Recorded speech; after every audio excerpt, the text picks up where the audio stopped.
আলহামদুলিল্লাহ। না আমাদের আজকের মহৎ প্রোগ্রামের সমাজের সভাপতি ওমান প্রবাসী বিশিষ্ট আলেম মাওলানা মোশাররফ হোসেন, প্রোগ্রামের বিশিষ্ট অতিথি কুমিল্লার বিশিষ্ট আইনজীবী আমাদের রাজশাহী মহানগরের গভীর সরকার গোলের সুলতান, প্রোগ্রামে আরো উপস্থিত আছেন আমাদের উপজেলার সেক্রেটারি জনাব ফয়জুর রহমান, এই ইউনিয়নের সম্মানিত আমাদের মাওলানা মাসুদুর রহমান সহ মঞ্চের নেতৃবৃন্দ এবং প্রাণপ্রিয় সরাসরিবাসী, আসসালামু আলাইকুম রহমতুল্লাহ। ওয়ালাইকুম সালাম। আজকে 6টার দিনে আপনারা 10 মিনিট সময় ধরে বরাদ্দ করে দেওয়ার জন্য 2-3টা গ্রুপ ভিতর থেকে দিয়ে আসবেন। আমি না বলা পর্যন্ত দিবেন না, তার মানে 15 থেকে 16 মিনিট কথা বলে শেষ করে দিব। আপনারা আল্লাহর কাছে নিরাপদ থাকেন। এই যে আয়োজকরা এত কষ্ট করে একটা প্রোগ্রাম আয়োজন করেছে, মূল কথা হচ্ছে আমাদের ইফতার খাওয়া না। ইফতার তো আমরা প্রত্যেকদিন খাই নাকি? এখানে আমরা একসাথে কিছু কথা শোনা যাবে না। সুতরাং এই পরিবেশটা আপনারা নিশ্চিত করে যারা দাঁড়ায় আছে তারা কাছে আসি দাঁড়ান, একেবারে দিকে পাশে আসি দাঁড়ান। আর মানব কথা হচ্ছে আপনার কথা বন্ধ করবেন। সুবহানাল্লাহ, সমাজের বাইরে রব্বুল আলামিনের পক্ষ থেকে রমজান আমাদের জন্য অনেক হাদিয়া দিয়েছে, তোহফা দিয়েছে। এর মধ্যে আমি কয়েকটা হাদিয়ার কথা বলে কথা শেষ করবো।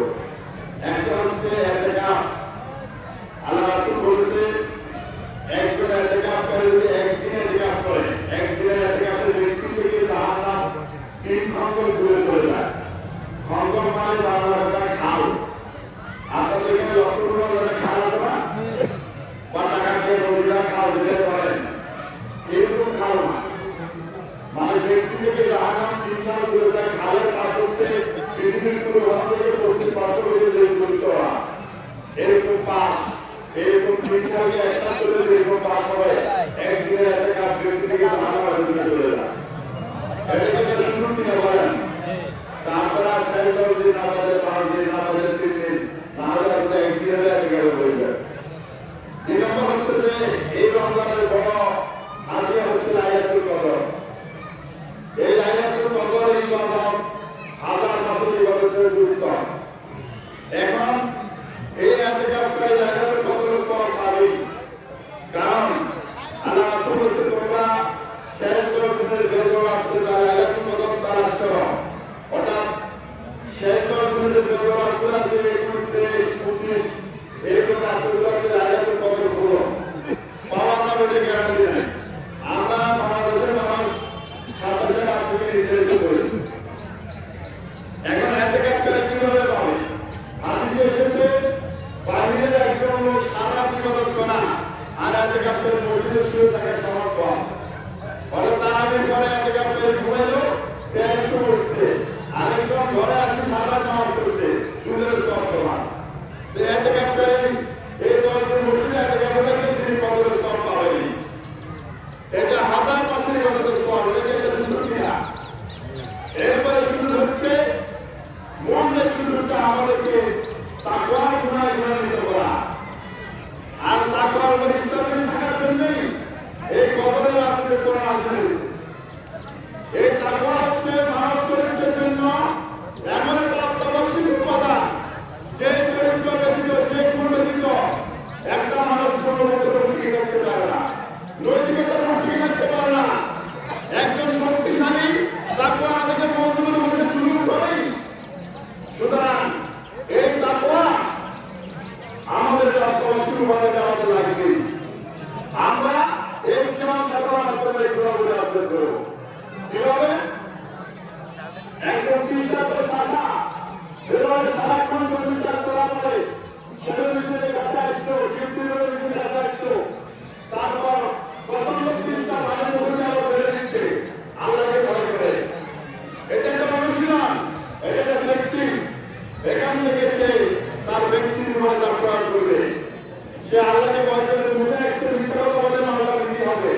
সিম্বল না, তাকওয়ার প্রতীক নয়, এটা কৃতজ্ঞতার প্রতীক। এটা আল্লাহর কাছে সবচেয়ে পছন্দের শব্দ। আলহামদুলিল্লাহ, আজকে আমাদের জবান থেকে আলহামদুলিল্লাহ উঠে গেছে। শুকরিয়া। আমরা একটা সূরাকে সূরা ফাতিহাকে কি সূরা বলি? আলহামদুলিল্লাহ সূরা বলি। তাহলে আলহামদুলিল্লাহ দিয়ে শুরু।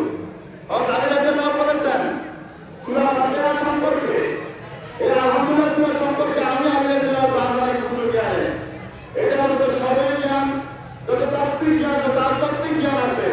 আমি যদি কিতাব লিখি, এই কিতাব পড়ার জন্য 60টা উপরে দরকার হবে। ওমর রাদিয়াল্লাহু আনহু বলতেছে, আপনি আমাকে আলহামদুলিল্লাহ শব্দের তাফসীরটা করে শোনান।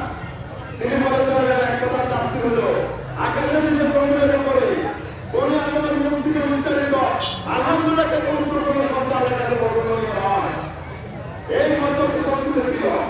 আমরা এই প্র্যাকটিস এখন থেকে করবো, ভবিষ্যতে কোনো কাজ করবো, তাকে অবলম্বন করবো ইনশাআল্লাহ। অতীতে করেছে আলহামদুলিল্লাহ, মানুষকে সালাম দিব, দোয়া দিব, এটা হচ্ছে জবানের তাকওয়ার অনুশীলন। দুই, পোশাকের তাকওয়া।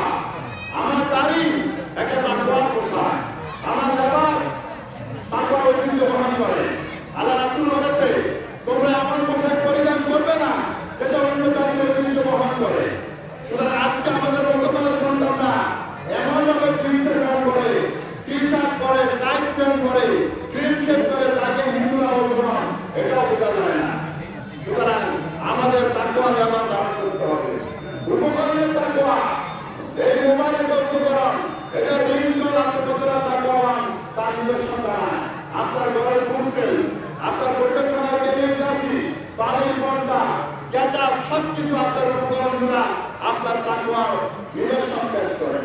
সবচেয়ে বড় হচ্ছে আমলি তাকওয়া। এই আমলি তাকওয়ার একটা হচ্ছে উপার্জন, হারাম উপার্জন, হারাম উপার্জন। একটা লোক যে হারাম খায় না, হারাম খায়, এটা হচ্ছে তার তাকওয়া পরিমাণের অন্যতম প্যারামিটার। কারণ আপনি যতই রোজা রাখেন, যতই হজ করেন, যদি আপনার উপার্জন হারাম না হয়, করা হবে না। আল্লাহ রাসূল বলেছে, কেউ যদি 40 দিরহাম দিয়ে একটা কাপড় কিনে, এখানে যদি 1 দিরহাম হারাম থাকে, যতক্ষণ ওই কাপড়টা শরীরে থাকবে, তার একটা সেটা কবুল হবে না। সুতরাং আজকে আমাদের তাকওয়ার দাবিদার, আমাদের উপার্জন ঠিক করতে হবে। রাসূল বলেছে, 3 ব্যক্তি দোয়া আল্লাহ ফিরায় না। এক ব্যক্তি মুসাফির, তিনি হাদিসে বলতেছেন, কোন মুসাফির গরম মধ্যে পথ হারাই ফেলছে, সে দিশাহারা ক্ষুধার্ত, সে আল্লাহর কাছে বলে, ইয়া রব, ইয়া রব। আল্লাহ বলে, বান্দা করুন, আমাদের তাকে সামনে করতে আজ্ঞাকে শুনবো। তোর গোশত হারাম, রক্ত হারাম, খুনি হারাম, তোর দেহের সবকিছু হারাম টাকা, আগে আমার টাকা লাগে হারাম খা। আল্লাহ রাসূল বলতেছেন, কেউ যখন মক্কা মদিনা হজম করতে যায়, মক্কাতে বাইতুল্লাহ পাস করে, বলে লাব্বাইক আল্লাহুম্মা লাব্বাইক, আল্লাহর পক্ষ থেকে একজন ফেরেশতা বলে, তোমার লাব্বাইকের আল্লাহর উপর প্রয়োজন নাই। সুতরাং আমরা ন্যায় সন্তানের চিন্তা হতে চাই। আমি যদি হারাম না খাই, হারাম উপার্জনের মাধ্যমে সন্তান জন্ম দিই, এটা কখনো ন্যায় সন্তান হবে না। সুতরাং আমাদের হালাল উপার্জনের সাথে থাকতে হবে, হারামকে পরিত্যাগ করতে হবে। ঘুষ, সুদ, অন্যের সম্পদ গ্রাস করা, এখান থেকে আমাদের বেরিয়ে আসতে হবে। একটা তাকওয়ার পরিমাণ অশ্লীলতা মুক্ত থাকে, বেয়াপনা মুক্ত থাকে, একজন তাকওয়ার ব্যক্তি জীবন থেকে মুক্ত থাকে, পরনিন্দা থেকে মুক্ত থাকে।